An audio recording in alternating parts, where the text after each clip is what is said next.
இந்த மும்முனை போட்டி, 4 முனை போட்டி அப்படிலாம் சொல்கிறாங்களே, சரி அவங்கள பொறுத்த வரைக்கும் அப்படியே இருக்கட்டும். அதில் மாபெரும் மக்கள் சக்தியாக நம்ம அணி ஒரு பக்கம், அடுத்து திமுக தலைமையில் மற்ற கூட்டணி கட்சிகள் ஒரு பக்கம், அடுத்து பாஜக தலைமையில் மற்றும் பலர்.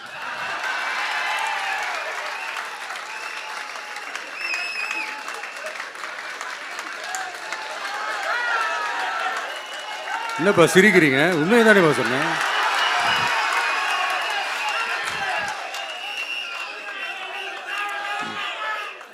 ஸோ இப்படி எத்தனை சக்திகள் எத்தனை பேர் வந்தாலும் திமுகவை வீழ்த்துறதுக்கு மாபெரும் மக்கள் சக்தியான நம்மளால் மட்டும்தான் முடியும்.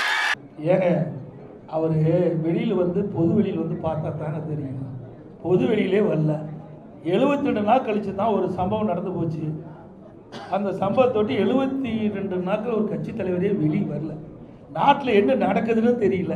எந்தெந்த கட்சி எந்தெந்த கட்சியோட கூட்டணி இருக்குன்னு தெரியல.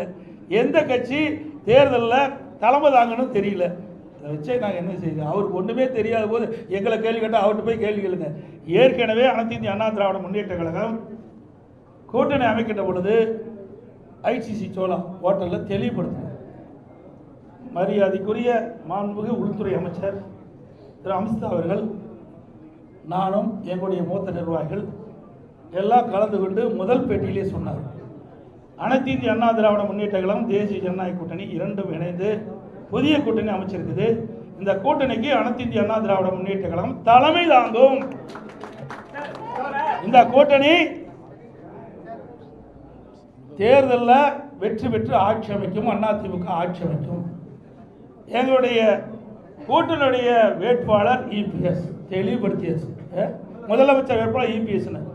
இது அவர் டிவியில் பார்க்கல, தொலைக்காட்சியில் பார்க்கல, பார்க்கறதுக்கு நேரம் இல்லை, மக்களை பார்க்கறதும் இல்லை, தொலைக்காட்சியில் பார்த்து தெரிஞ்சுக்கல, ஒன்றுமே தெரியாததை வச்சு எங்கிட்ட கேள்வி கேட்கணும். புரியுதுங்களா? தெரிஞ்சிருந்தா பரவாயில்ல. ஒரு கட்சியுடைய தலைவர் எல்லாம் தெரிஞ்சிருக்க வேணும். தெரியாம அறியாம பேசிட்டு இருக்காரு. நாட்டில் நடக்கிற நிலவரம் என்னன்னே தெரியல. இப்படி ஒரு தடவையாவது இப்படி பிரஸ் மீட் காட்ட சொல்லுங்க, புரிஞ்சுக்கிட்டோம். நாட்டில் உங்களை போல் இருக்கிற நிருபர்கள் கேட்கின்ற கேள்விக்கு பதில் சொன்னா தான் வெளியில் என்ன நடக்குதுன்னு அவர் புரிஞ்சுக்கிட்டோம்.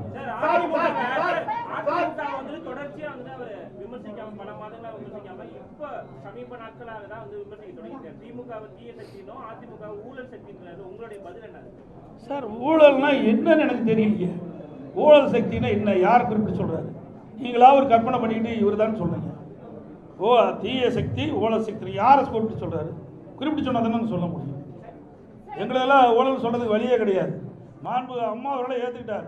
ரோல் மாடல் அம்மா பேரை சொன்னாரா இல்லையா? புரட்சி தலைவர் எம்ஜிஆர், மாண்பு அம்மா ரோல் மாடல் சொல்லியாச்சு. எங்களுடைய அதிமுக ஆட்சி நான் முதலமைச்சராக இருக்கும்போது என் மீது ஊழல் குற்றச்சாட்டு சொல்லி நீதிமன்றம் போய் நீதிமன்றத்தில் நிரபராதின்னு வந்திருக்கிறேன். எப்படி ஊழல் சொல்ல முடியும்? யார் கூட வச்சிருக்கிறாரு? அவர் கூட அதிமுக ஒருத்தர் வெளியில் போய் அந்த யார் உங்களுக்கு சேர்ந்திருக்கான்னு தெரியும், நான் பெயர் சொல்ல விரும்பல. தாவேக்காவில் போய் சேர்ந்திருக்கார்.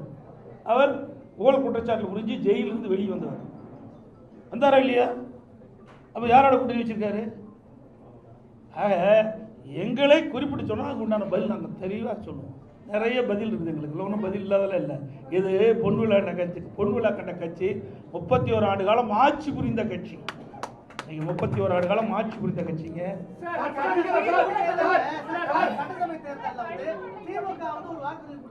அறிவிக்கப்படும்.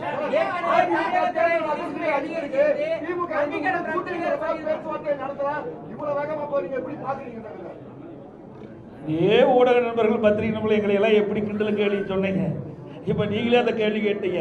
2 மாதத்துக்கு முன்பு இதே திரு ஸ்டாலின் அவர்களும் அவருடைய கட்சியை சேர்ந்தவர்கள்லாம் சில அறிவிப்புகளை வெளியிட்டாங்க. ஊடகத்திலையும் பத்திரிகையில் வந்தது.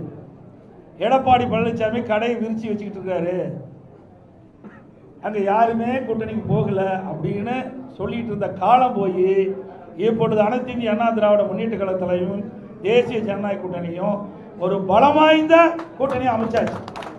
இந்த கூட்டணியில் இன்னைக்கு அதிமுக, பாரதிய ஜனதா, பாட்டாளி மக்கள் கட்சி மற்றும் டிடிவி அவர்களுடைய அம்மா மக்கள் முன்னேற்ற கழகம்லாம் இணைஞ்சிருக்குது. இன்னும் சில கட்சிகள் இணை இருக்கின்றன. ஏற்கனவே தேசிய ஜனநாயக கூட்டணியில் பல கட்சிகள் இருக்கின்றது. இப்பொழுது தமிழகத்தில் கூட்டணி என்று சொன்னால் அனைத்து இந்திய அண்ணா திராவிட முன்னேற்ற கழக தலைமையில் அமைக்கப்பட்ட கூட்டணி தேசிய ஜனநாயக கூட்டணியோடு அங்கமைக்கின்ற எங்களுடைய கூட்டணி தான் பலம் வாய்ந்த கூட்டணி.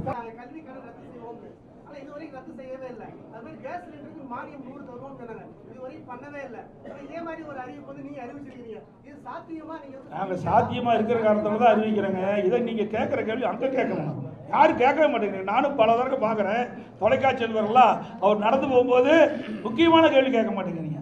ஒரு அப்படியே ஏதோ சொல்லிக்கிளி கொடுத்து கேள்வி கேட்கல எனக்கு தெரியல. ஆனால் இந்த கேள்வி அங்கே கேட்க வேணும். எங்களை பொறுத்த வரைக்கும் நான் கொடுக்கப்பட்ட வாக்குறுதியை பெரும்பாலும் நிறைவேற்றி கொண்டு தான் இருக்கிறேன். அதில் எந்த மாறுபட்ட கருத்தும் கிடையாது. எங்களுடைய தலைவர்கள் ஏற்கனவே எங்களுடைய தலைவர்கள் இருந்தாங்க, புரியுதுங்களா?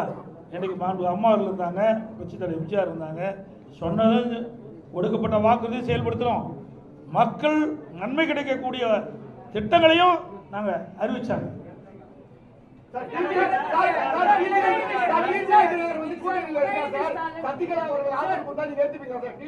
சார் அதெல்லாம் ஏற்கனவே முடிஞ்சு போச்சு. அதை ஏன் திருப்பி பேசிட்டா சார்? நான் ஏற்கனவே தெளிவுபடுத்திட்டேன். திருப்பி கீரல் விழுந்திருக்காடு மாதிரி கேட்காதீங்க. அதெல்லாம் ஏற்கனவே முடிந்து போன கதை. அதை திருப்பி பேச வேண்டிய அவசியம் இல்லை. உங்களுக்கு பத்திரிக்கை ஊடகத்துக்கு விறுவிறுப்பான செய்தி வேணும், அதனால சொல்றேன். இனி இது மாதிரி கேள்வி கேட்காதீங்க. நான் ஏற்கனவே தெளிவுபடுத்திட்டேன்.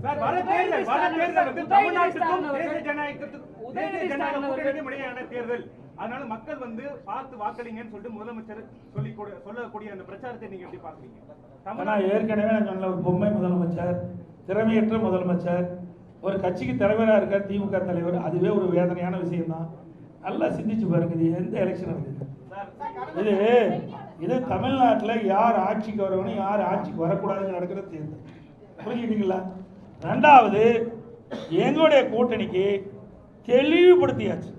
திருப்பி சொல்றேன், எங்களுடைய கூட்டணி அண்ணா திமுக தான் கூட்டணிக்கு தலைமை தாங்கும்.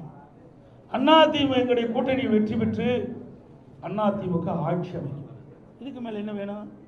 தேசிய கூட்டணி எங்களை சொல்றதுக்கு எதுவுமே இல்லைங்க. எங்க மீது எந்த புகாரும் சொல்றதுக்கு ஸ்டாலின் கிட்ட சரக்கு இல்லை. அதனால வேற ஒருத்தர் பிடிச்சிட்டு சொல்லிட்டு இருக்காரு. இங்க ஆளுநர் அண்ணா திமுக ஏற்கனவே முடிவு செய்யப்பட்டு விட்டது. எங்களை பத்தி சொல்லுங்க, நாங்க பதில் சொல்ல தயார். முடியலையே, இருந்தா தானே சொல்ல முடியும்.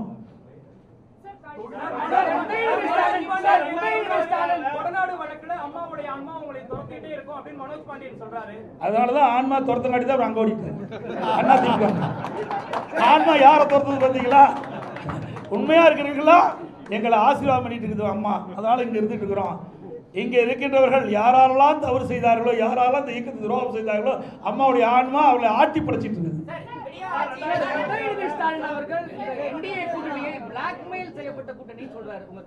அவங்களுக்கு ஒரு வாய்ப்பு கொடுங்க.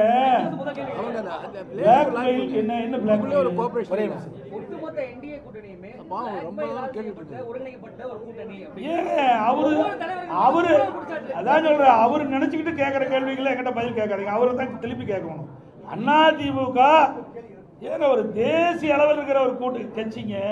முதல்ல புரிஞ்சுங்க, தேசிய அளவில் இருக்கின்ற கட்சி தேசிய ஜனநாயக கூட்டணி நாட்டை ஆளுகின்ற கட்சி. அந்த நாட்டில் இவர் இருக்கார், ஸ்டாலினும் இந்தியாவுக்குள்ள தான் இருக்கிறார். தமிழ்நாடுங்கிறது ஒரு மாநிலம் தான். பல மாநிலங்கள் ஒன்றாக இணைந்து அந்த மாநிலத்தில் ஆட்சி புரிகின்றவர் தேசிய ஜனநாயக கூட்டணி.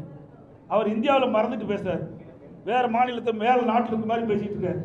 புரிஞ்சுட்டு அவரும் இந்த நாட்டில் தான் இருந்துகிட்டு இருக்காரு. ஏன் அடிக்கடி கடிதம் எழுதுறாருல்ல, மீனவர் காணால் போனால் கடிதம் எழுதுறாருல்ல, எதுக்கு எழுதுறாரு? அந்த அதிகாரம் யார்கிட்ட இருக்குது? மத்திய அரசாங்கத்தான் இருக்குது.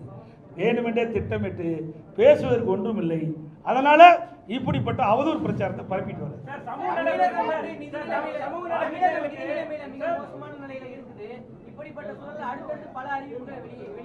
ஏங்க, நாங்க ₹1 வருமானம் இல்லாத போதே ஆட்சி செய்த கட்சிங்க அண்ணா திமுக கட்சி. கொரோனா காலத்தில் எங்களுக்கு என்ன வருமானம் வந்தது? ₹1 வருமானம் கிடையாது அரசாங்கத்துக்கு. அந்த காலகட்டத்தில் கூட வருவாய் இல்லாமலேயே ஆட்சி புரிந்த கட்சி அண்ணா திமுக கட்சி. அதனால வருவாய் பெருக்கி உயர்த்தி நாங்கள் அறிவிக்கின்ற திட்டங்களுக்கு தேவையான நிதிகளை உருவாக்குவோம். கொடுக்கப்பட்ட வாக்குறுதியை நிறைவேற்றி தருவோம். ஆட்சிக்கு வந்தவுடன் முதல் கையெழுத்து அதெல்லாம் பிறகு சொல்லுவோம் சார். இன்னும் நாள் இருக்குது. சொல்லுமா. இப்பவே சொல்லிட்டு இன்னும் 1 வருஷம் இருக்குல்ல, என்ன ஒரு 2 மாசம் இருக்குல்ல.